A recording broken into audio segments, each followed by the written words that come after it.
Hi, and we're back for Chapter 12, The Worlds of the 15th Century, Section 3, Civilizations of the 15th Century, the Islamic World. Remember, I told you guys to keep in mind when we were discussing Chapter 9, the Islamic society was made up of more than just Arab influences. We're going to learn in Chapter 12 that Islam is viewed through different non-Arab empires. The Ottomans, the Safavids, even the frontiers of the Songhai and the Mughal, other Muslim empires, and even the mention of the Chinese Muslim Songhai, and how he revealed the vast diversity of Islamic society throughout this time period. And in this section, the Islamic world, we'll get into the Ottomans, the Safavids, the Songhai, and the Mughals. Okay, the Islamic world was long fragmented, and it crystallized into four major states, or empires. The Ottoman, the Safavid, the Songhai, and the Mughal.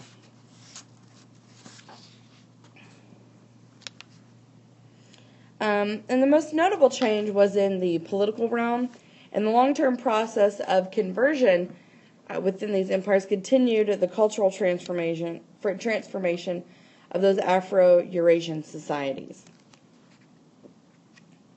Now, the Ottoman Empire lasted from the 14th to the early 20th century, and they amassed a huge territory: Anatolia, Eastern Europe, much of the Middle East, the North African coast, as well as lands around the Black Sea. So the Ottoman Empire was one of the great empires in world history. Its scale, power, and age, as well as its cultural achievements, place it in the same category as China. The sultans claimed the title of caliph and the legacy of the Abbasids, and they really put together efforts to bring new unity to the Islamic world.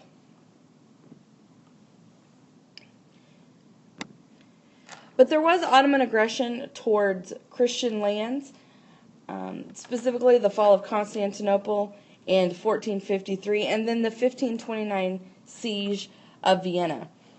So the Ottoman Turks were a great threat to Europe. While the Crusades marked a period where Christendom was on the offensive against Islam, the Turks built a massive military that ended the Byzantine Empire with the taking of Constantinople in 1453, making them the heirs to Rome, essentially.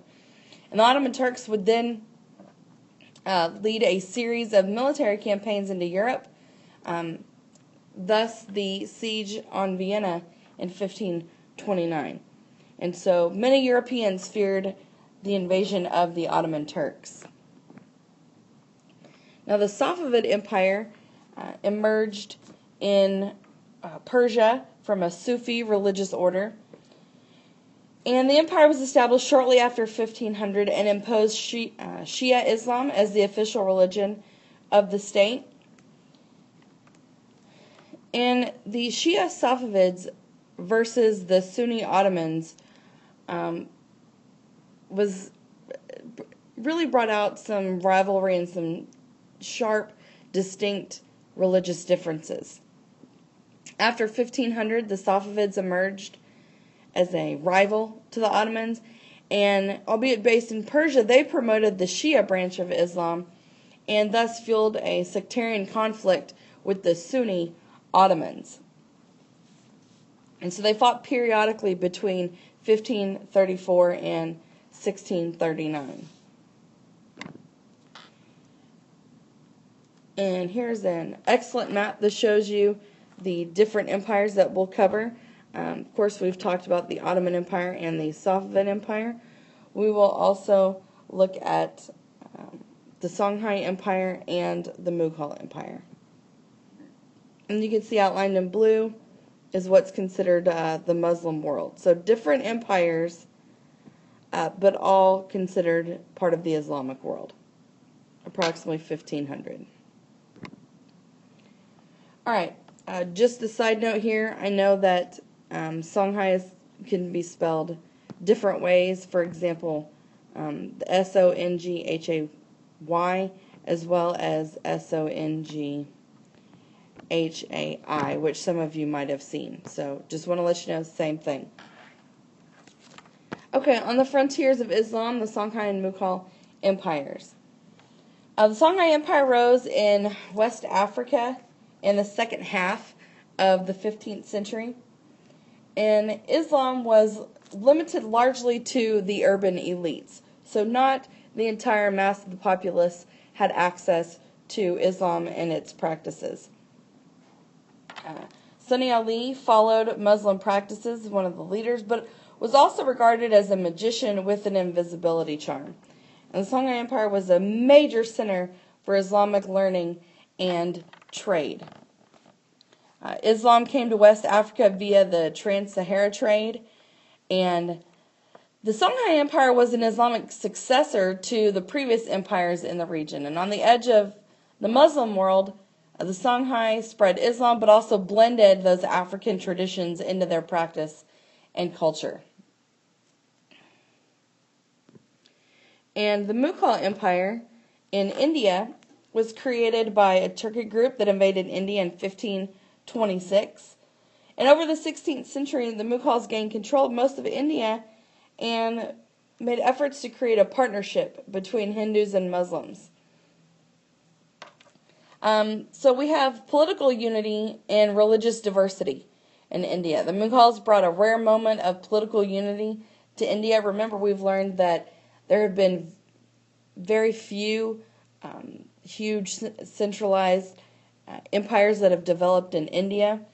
And they ruled over a mostly Hindu population.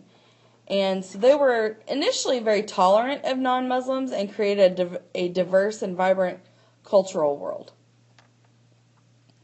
And even the Hindu kingdom of Vijayanagara continued to flourish in the southern parts of India. Now, the Muslim merchants and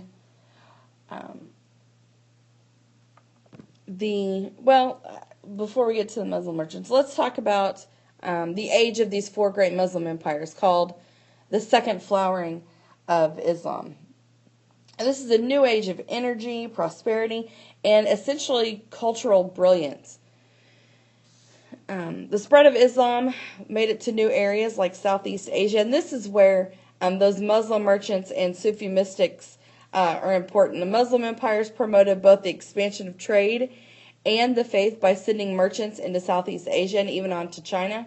And the Sufi mystics helped to spread Islam in maritime Southeast Asia. This is also when we see the rise of Malacca as a sign of the times and a second flowering of Islam, because it became a major Muslim port city in the 15th century. Malaccan Islam blended with Hindu and Buddhist traditions, and it was a center for Islamic learning. Sitting at one of the key trade routes in the world, Malacca was an Islamic city-state, became famously wealthy, and almost like a cosmopolitan center thanks to its access to trade and providing safe and reliable port facilities. Oh, that's it. See you next time for Section 4, Civilizations of the 15th Century, the Americas.